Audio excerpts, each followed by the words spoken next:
Very nice of you to be here tonight. Lovely to see you. And this is our second of our mental health in focus events. We're beginning to gradually roll these out and try to make sure that we're providing input, information and interest in the work that we're doing in Norfolk and Suffolk Foundation Trust. I'm the chair of the trust, and I've got the privilege of chairing this meeting today, but the really important people, I'm going to ask them to introduce one by one and then hand back to me, are the team who are going to be talking to us about their CUF, which is Knowledge and Understanding Framework Training.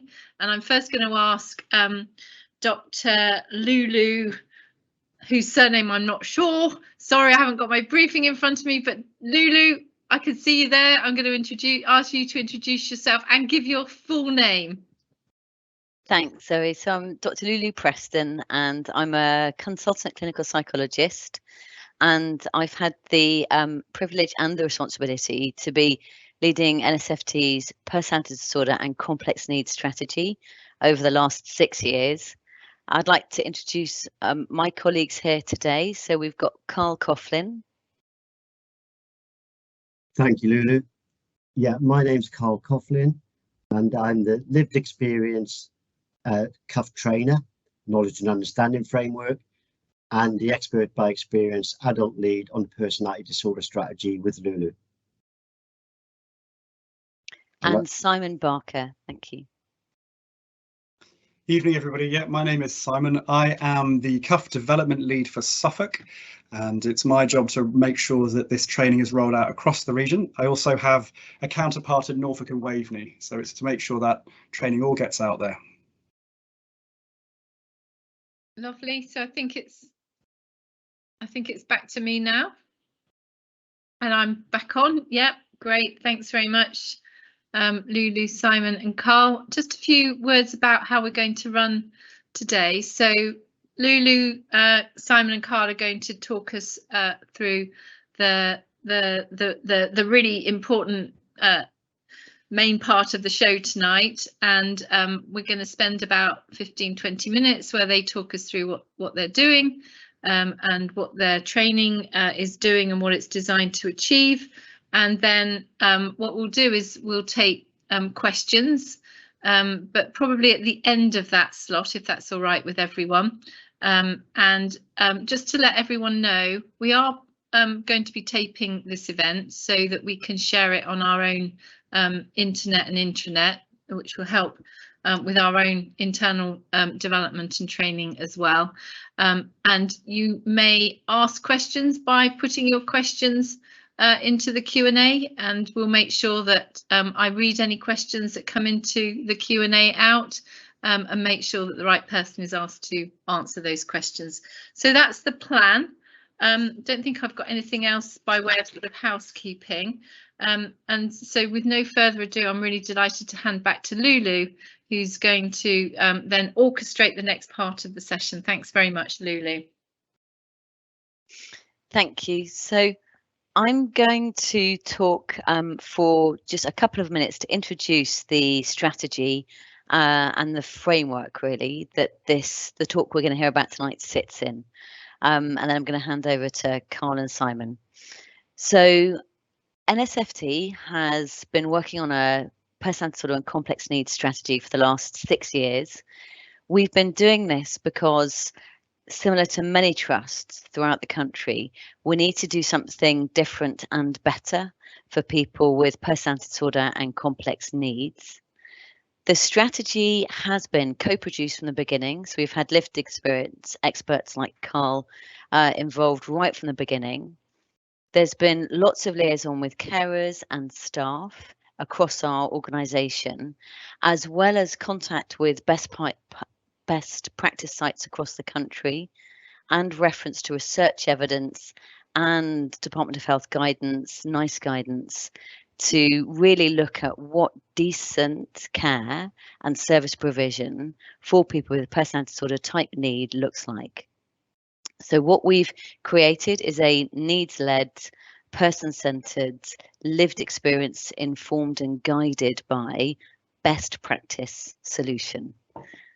In a nutshell, what that means on the ground is that we have recruited and continue to recruit additional staff into our workforce who have lived experience of personality disorder and learned experience that's relevant, i.e. specific skills in the relevant evidence-based treatments that really help people recover from personality disorder type experiences. And we've also got a really substantial training program because unlike other mental health conditions, most of our workforce aren't given the training they need or the tools in their toolbox to do the work that's needed for service users. So a really significant part of any comprehensive strategy has got a very solid training framework.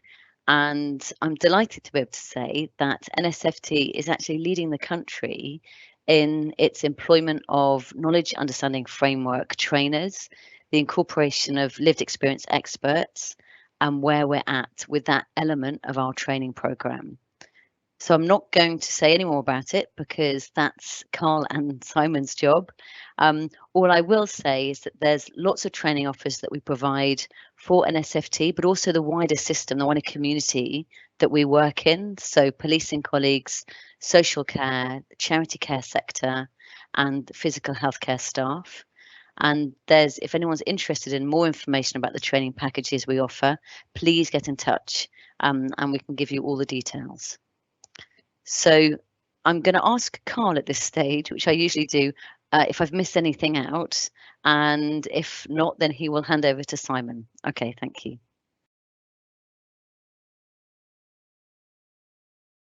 Yeah, as always, Lulu, you've missed absolutely nothing out, except that we did do this free of charge to begin with, off the side of our desk in our lunch hours. So we did very well. And yeah, so you've covered everything. And I'd like to hand over to Simon, please. Brilliant. Thank you, Lulu and Carl. Okay, so I've mentioned that I am the CUF development lead for Suffolk. I'm going to talk a little bit more about what this knowledge and understanding framework training is, but hopefully you can see at the top of your screen it says Q&A. We've already had people starting to put questions in there. I'd like to just ask if people wouldn't mind having a go at something for me. Could you have a go at writing in there how you would explain the idea of what personality is? So if you're going to explain personality as a concept, as an idea, in a sentence or two, how would you do that? I'm aware I'm asking you to do something quite late in the evening, but have a go. See if you could let me explain to me what personality means to you. Whilst you're doing that, I'm going to share my first slide, and that's going to be talking about what CUF is. So have a think. I'm going to be talking over here about what CUF is. Okay, so CUF is a national training, which means it is being rolled out up and down the country, as Lulu said, by foundation trusts. It was commissioned by NHS England and Her Majesty's Prison and Probation Service. It is free for staff who are working with people who have personality difficulties and/or a diagnosis of a personality disorder. So this means this training is being rolled out to anybody who works in Norfolk and Waveney and Suffolk, who is working in mental health, social care, the criminal justice system, housing. So that means GPs are going to get this, A&E teams are going to get it, charities, third sector, they're doing incredible work. We want to support them to better understand what we mean by personality difficulties. So it's really exciting. It's a way of trying to upskill and create awareness within the community so that people have a better experience of the support that's available to them. So CUF does this by looking at the capabilities, skills and knowledge and improving those, as you can see, by point 3. The last thing about CUF, it recognises that emotional and psychological needs of both the people asking for help and staff is really key when we want to support people who have personality challenges, because it recognises that the relationship itself is so important to help people make sense of what they're going through, of their diagnosis and the help and support that's ahead of them. Okay, that's just a little bit about what CUF is. There's plenty more information on our website. We will share that email, the web address with you. But if I could stop sharing now, and we go over and see if people have had a go at answering my question about what personality is. Did anybody have a go at this? Have we got anybody's responses?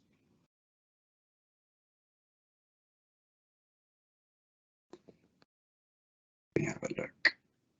Personality is characteristics that make us what we are, from Diane, thank you.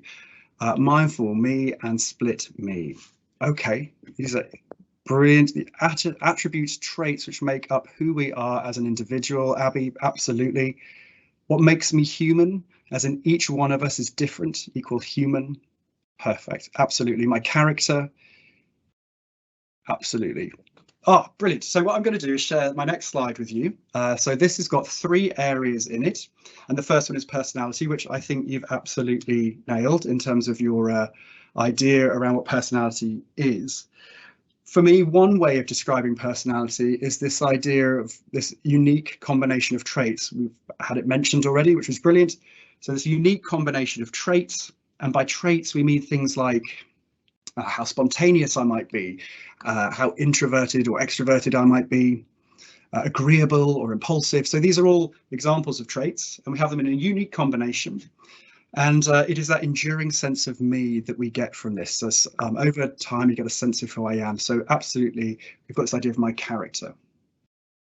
The next area we've got here is around personality difficulties. Okay, so we've looked at personality. So personality difficulties is where one or more of these traits we're talking about becomes so intense, it causes distress, and that distress gets in the way of us living the life that we want to live.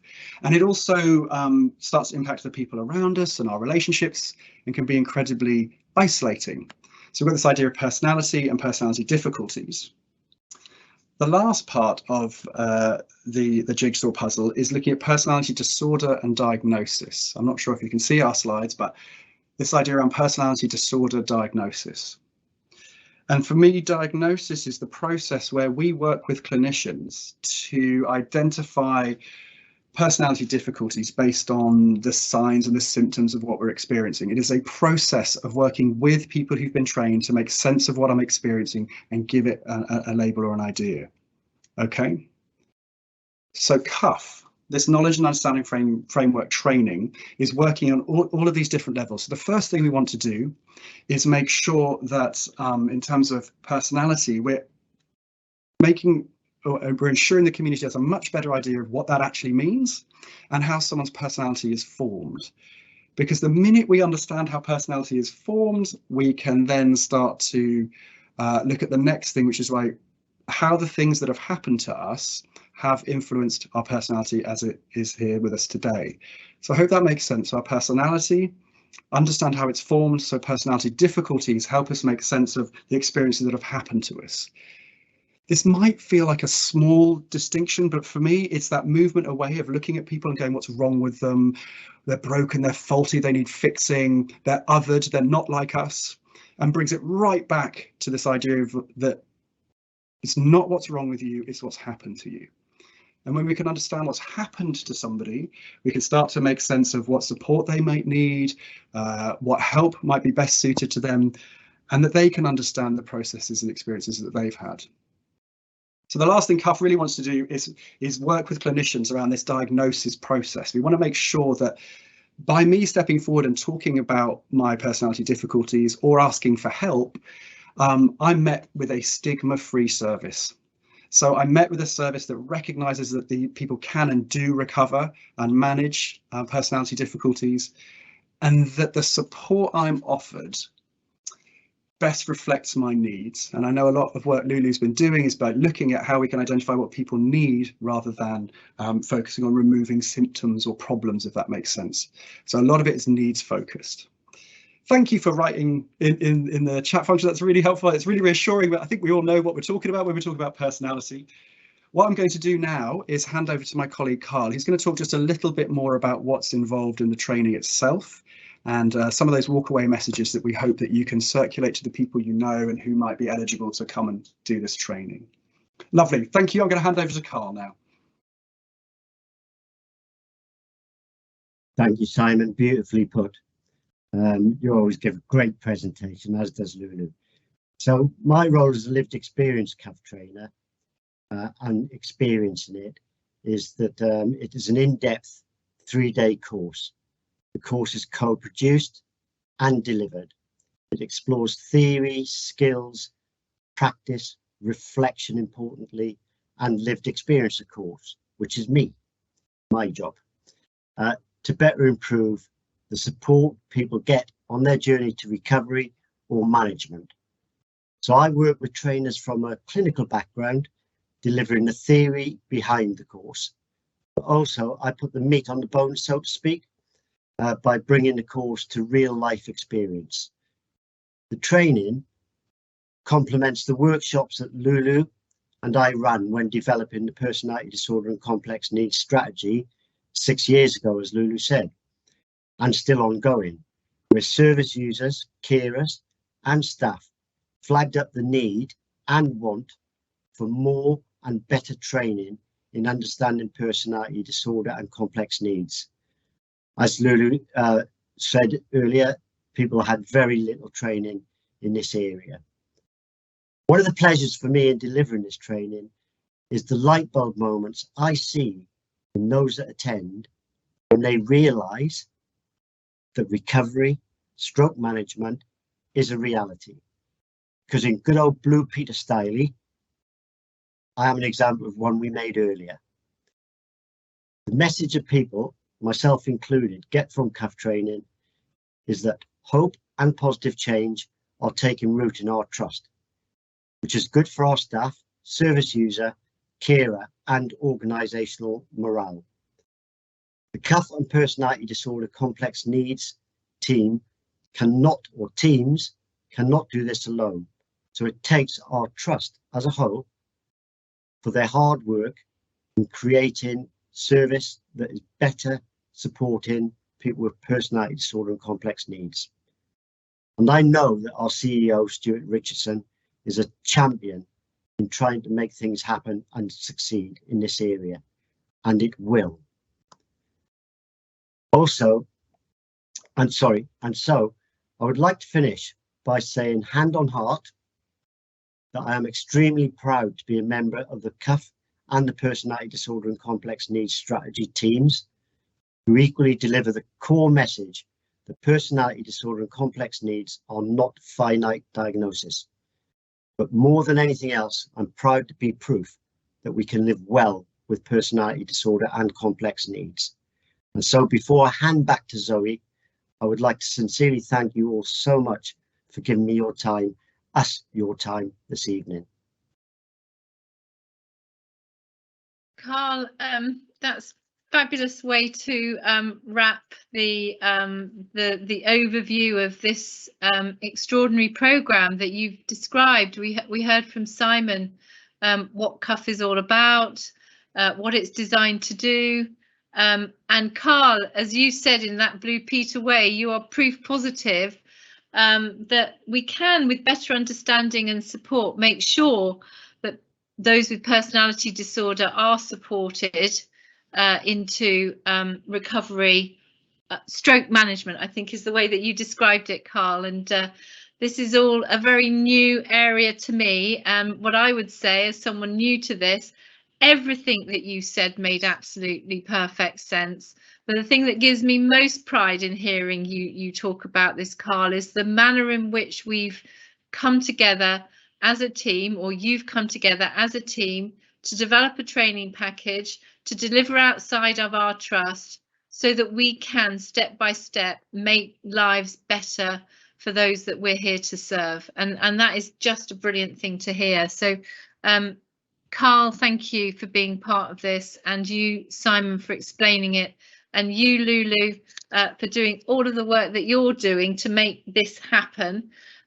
This is our chance now to ask questions of Lulu, Carl and Simon. And Simon did very well to get some interaction going. And I have to say, well done everyone for getting the first question completely right when he asked you to describe what was meant by personality. I think you got all of the things that Simon then went on to describe. So I'm now going to have a quick look through to check what questions that we've got, and we've got I hope I'm pronouncing this right. Mrs. Fuku is asking, under the NICE guidelines, what does this new special service entail, and what is this framework therapy? Now I'm going to go to well, I was going to go to Lulu's putting her hand up. I was going to go to Carl, but I'm going to go to Lulu, and then I'm going to ask Carl as well. Over to you, Lulu. I won't be so keen necessarily. So, but yeah. So Carl, you can add, and or I'll, you can answer first next time. So, the NICE recommends evidence-based psychological therapies for personality disorder, including and the front runners for that are dialectical behaviour therapy, DBT, and mentalisation-based treatment, MBT. Both of those treatments, we have started delivering the training that sits behind them to staff across Norfolk and Suffolk. There are 2 training packages, one which is available for lots of clinical staff, another that's available for a specific few who will then be supported and job planned to give the time needed to deliver that treatment intensively. It is an intensive treatment. What that means is there's a lot of hours put into it. And so for service users, if you're doing a full program, dialectical behaviour therapy program, it's a year of group therapy and individual sessions. And for staff to provide it, it's a day and a half a week. So moving from our current state of provision to providing that takes quite a lot of working out, takes a lot of planning. We've needed to apply for and secure, which we have done successfully, commissioning funding to support that rollout. Is it as quick as I'd like? No. Have we now got a form of DBT in every care group in the trust? Yes, we have. So we've made significant progress, and there is more work to be done for sure. Carl?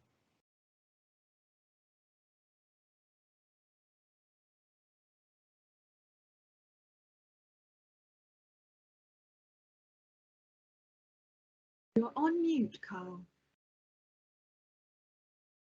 Sorry, force habit that.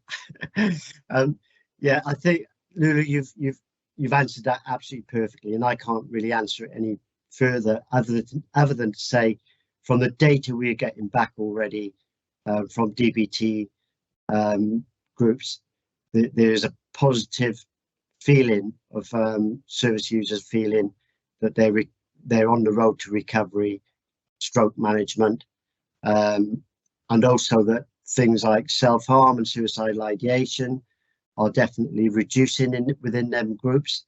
And I think our bigger plan is to have pop-up groups so people aren't waiting to get onto therapeutic groups within the community.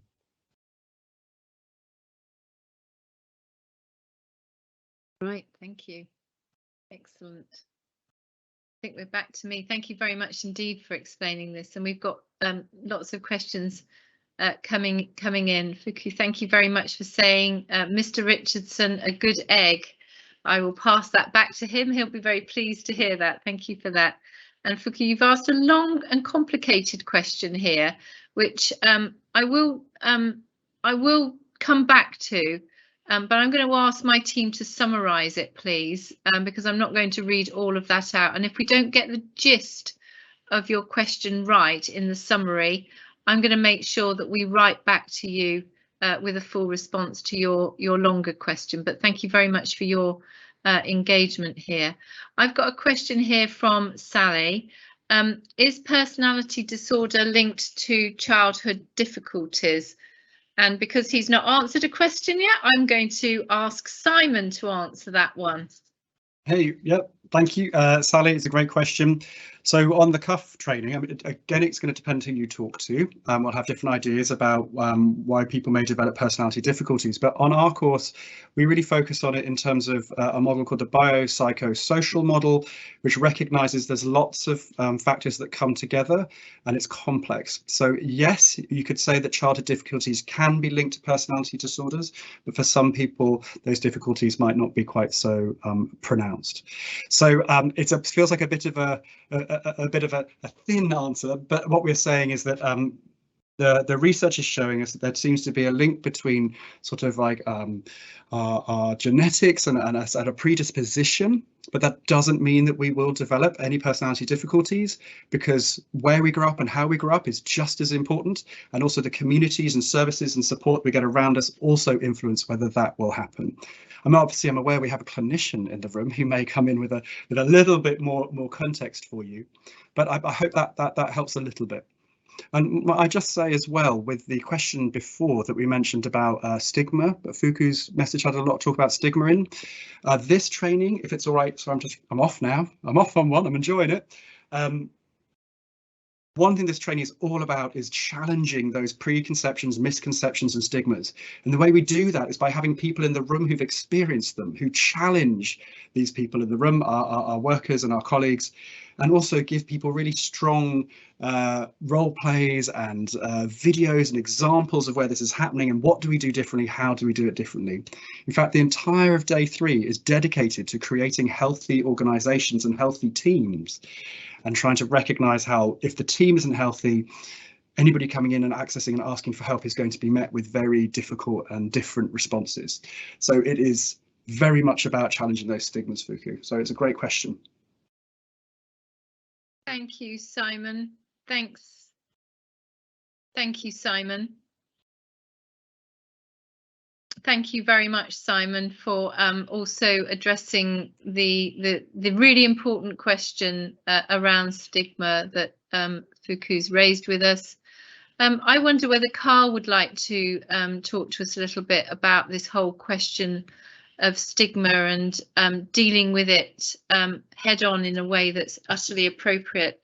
Carl, I'm really interested to hear your wise counsel on this. How do you deal with it as someone with lived experience? So as a person with lived experience, and just like the personality disorder and complex needs strategy is done throughout, we've also done within the bite-sized training that we developed, and what, as Simon just said about how we do it in CUF, is to call it out. It's there. Let's call it out, get it out in the open and get people thinking about it and moving past it. And we can do that by exactly what we're doing is evidencing that we have therapies that work, and we have people who recover and manage.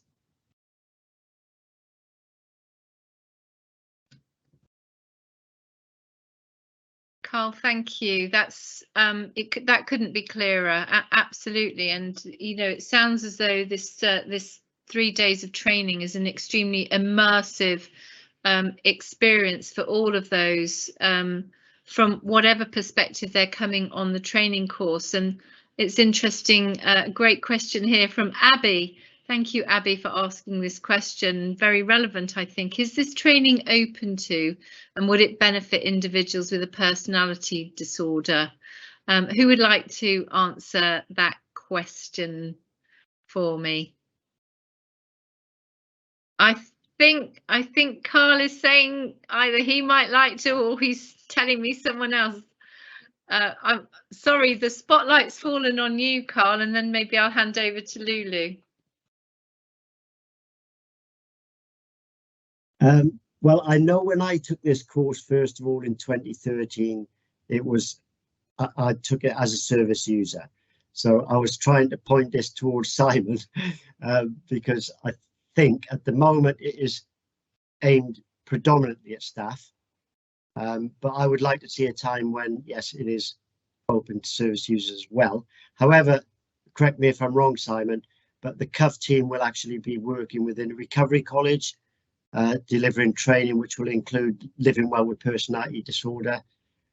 Little plug here, it's a course I wrote years ago. or co-wrote. Thank you, Zoe. Thank you, Carl.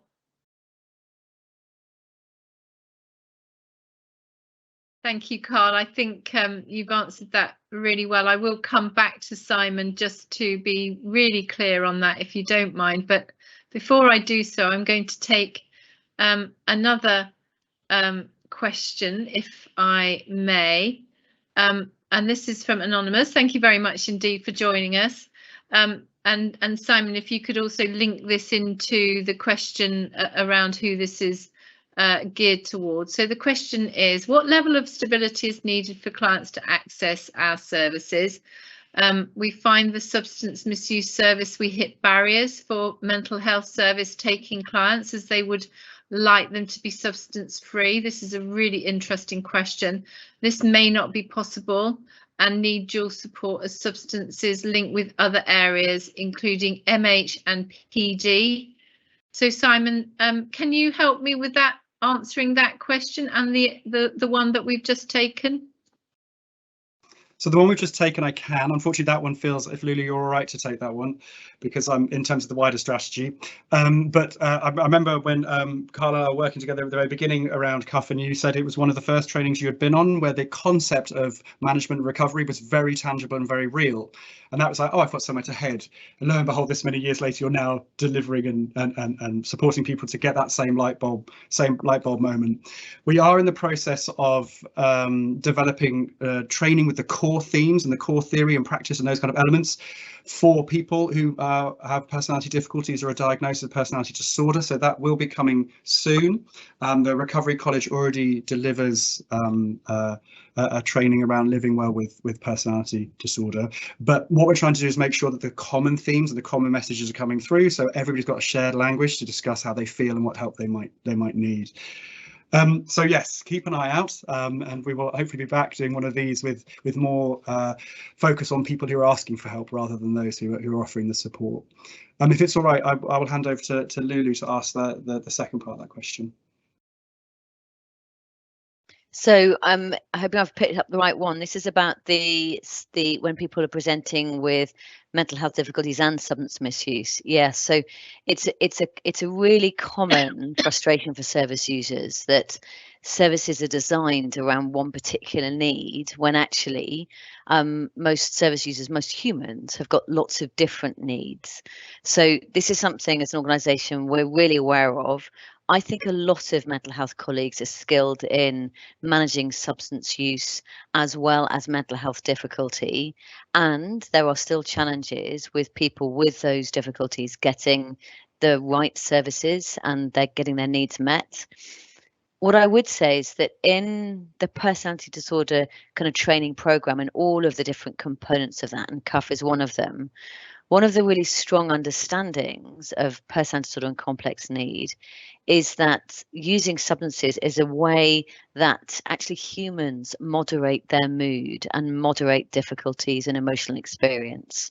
You know, whether it's a cup of coffee to wake us up or sugar to lift our mood, right the way through to cannabis, alcohol, heroin, we are very dependent on substances to moderate mood. And so when you teach skills in emotional awareness and how to more effectively regulate your emotional states, actually the substance misuse can often take care of itself. So this is based on evidence from elsewhere and the beginning of the evidence that we've begun gathering from within our own organisation. We have seen that through effective treatment of trauma histories, traumatic difficulties, and better skills in emotional regulation, people have let go of dependencies on substance misuse. So it doesn't have to be either or. We can definitely go for a both and solution. Lulu,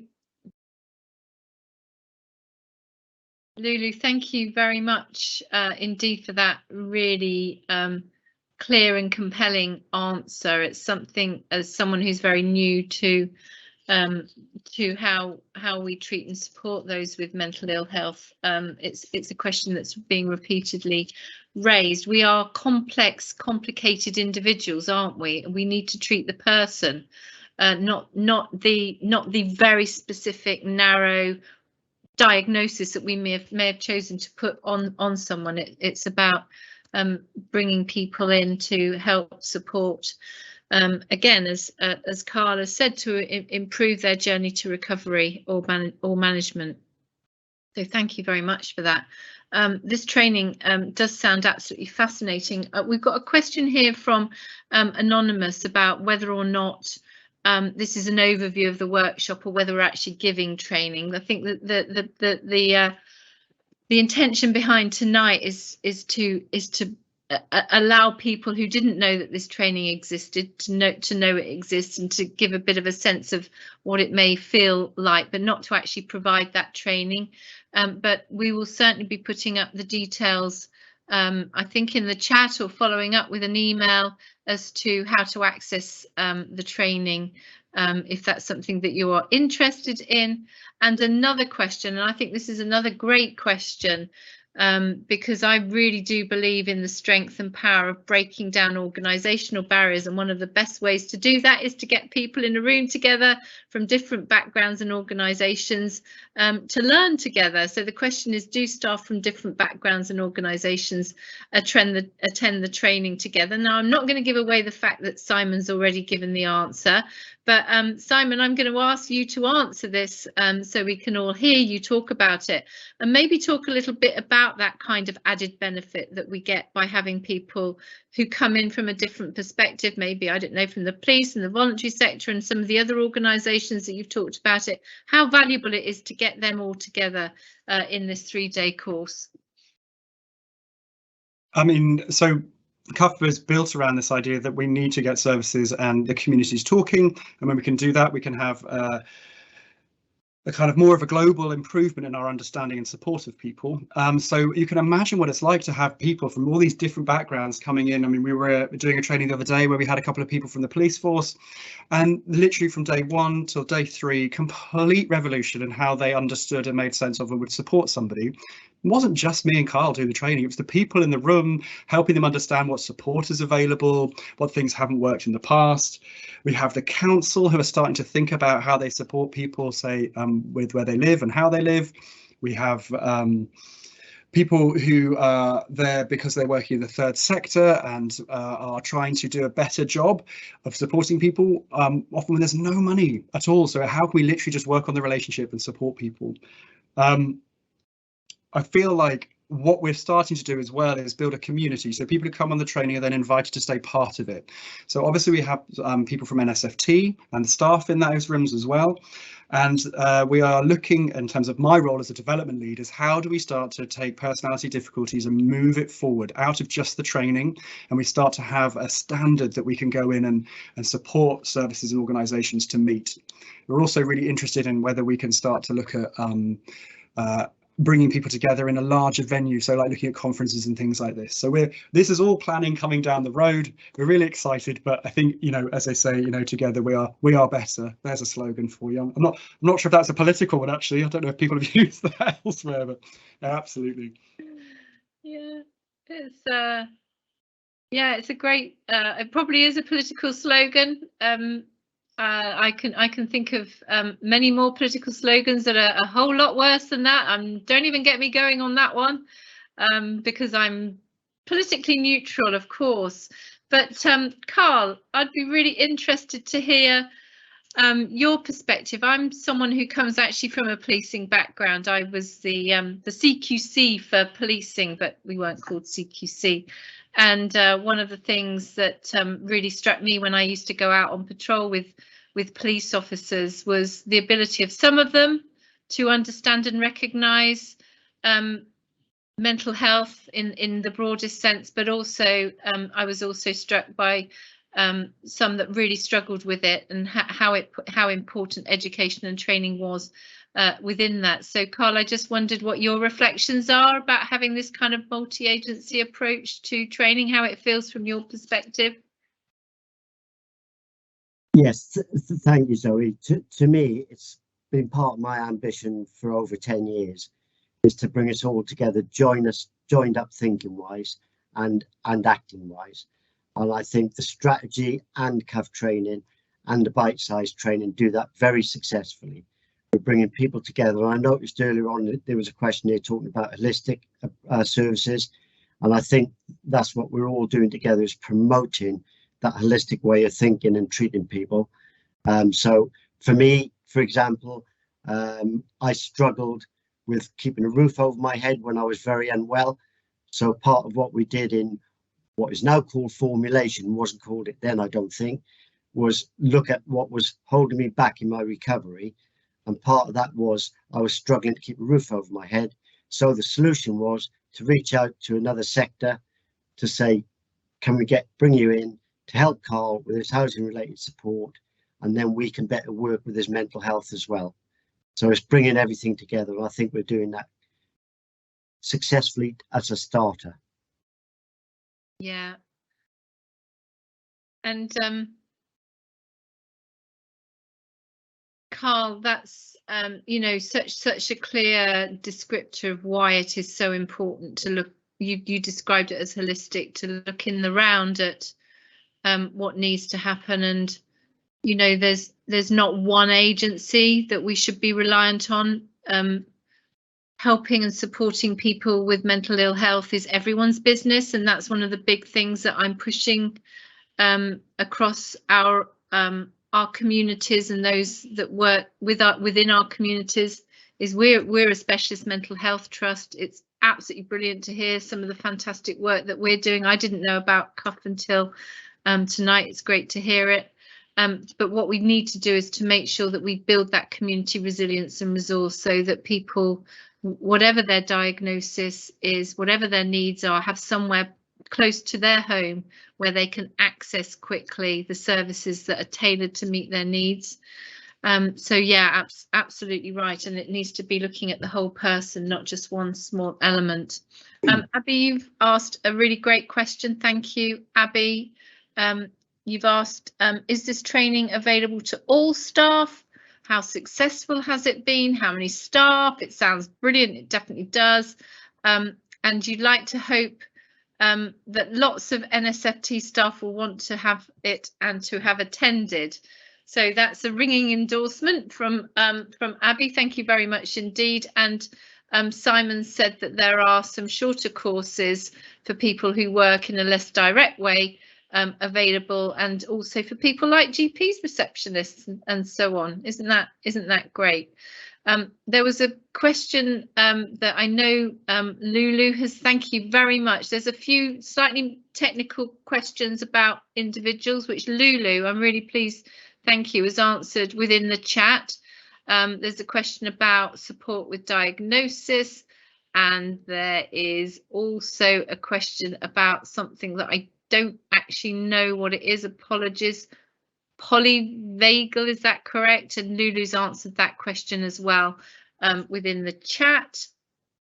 I'm just going to take one more question, I think, because it's almost time. But what we'll do, we've got the chat that we've been going through moderated. If there's anything that in my haste to get through and make sure I follow all of the questions, if I've missed anything, we can get back to you directly and contact you with answers. So my last question that I'm going to ask is from Abby. What is the time commitment for the training? You mentioned 3 days. How many hours?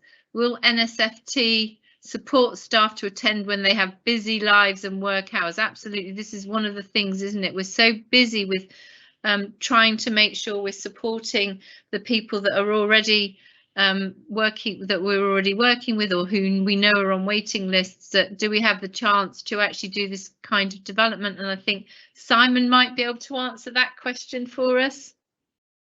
Yeah, Abby, great question. Thank you for asking it. Carl sort of alluded to these 3 days. So they're 3 full days, so 9:30 till 5. They are intensives. Then you have a week apart, for the first, second and third are a week apart. In those times, you also have 3 online modules you need to complete as well. So they have 6 modules in total, which is another hour and a half, 2 hours a week, plus this 1 day a week. So it is a big commitment. And one of the challenges is we're looking at is staff are very tired. They've worked incredibly hard during a pandemic, but also to meet the need of what's going on in the community. Our way around this is making sure that people can book it in really, really late down the line. So we're already putting things out for September, October, November. We recognise third sector and charities can move a lot quicker. So we've had a nice uptake really early on from there. But NSFT are incredibly passionate about getting as many people through this as possible. So managers are being encouraged to give their staff the opportunity to do some reflective practice, to sit back, work out what they do and why they're doing it in the way they are. So yeah, it's not a small undertaking. They also have access to this online library of information and resources for a year after training. So it's not something that's just going to go away after the 3 days. Okay, so it's as I say, it's very much the beginning of more work. I think Carl was going to add something.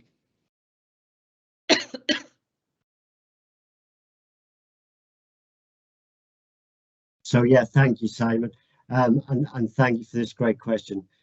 This is part of where I was saying about Stuart Richardson is a real champion of trying to make things happen and succeed.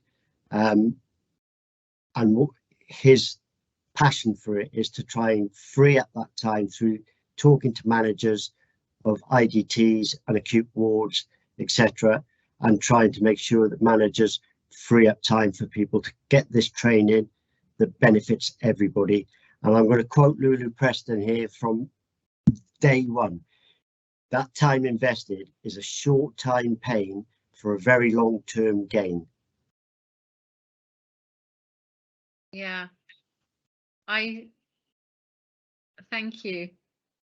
Carl, I highly recommend you to go into advertising and to start selling anything to anyone. I want to see you on Dragon's Den selling any old whatever it is, because I can guarantee you are 100% gonna wow them and bowl them over, because having started this evening not knowing what to expect, you Carl in particular have absolutely brought it home to me about what these benefits are, and you've spoken really succinctly about what this training is all about, and thank you. I will pass back to Stuart your really positive comments about his personal commitment to ensuring that our staff have access to this excellent training. This is training proper, isn't it? You know, this is high octane training. This isn't a half a day to tick the box. This is proper training that means that as a result of having gone through it, there may be some pain, but I suspect there's lots of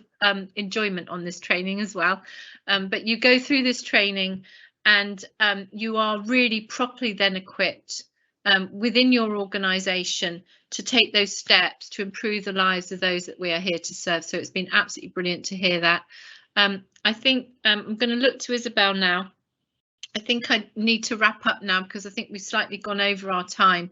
But can I just say a really huge thank you to Lulu Preston for doing this work, Lulu, for coming tonight to explain how we are at the kind of the forefront, the vanguard, the leading edge as NSFT. It's lovely to hear in taking this CUF training forward. Simon, for all of the work and the enthusiasm you clearly bring into the development of the CUF training, and Carl, to you for being such a vital, necessary part of the development right from the get-go through to the absolute delivery of this training. I'm certain, and you'd be way too modest to say this, that the success of this is going to be down to you, Carl. So 100% thank you for this. It is really enthusing and exciting to hear of these things that are going on in NSFT, not just to make our organisation better, but to support those organisations around us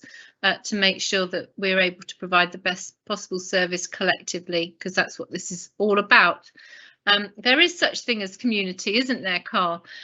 There certainly is. And so with no further ado, I'd just like to thank everyone that's been with us tonight and listened, and thank you so much for bringing to us so many interesting and really important questions that's enabled us collectively together actually in this space tonight to have a better understanding of the fantastic work that we're delivering through the CUF training initiative.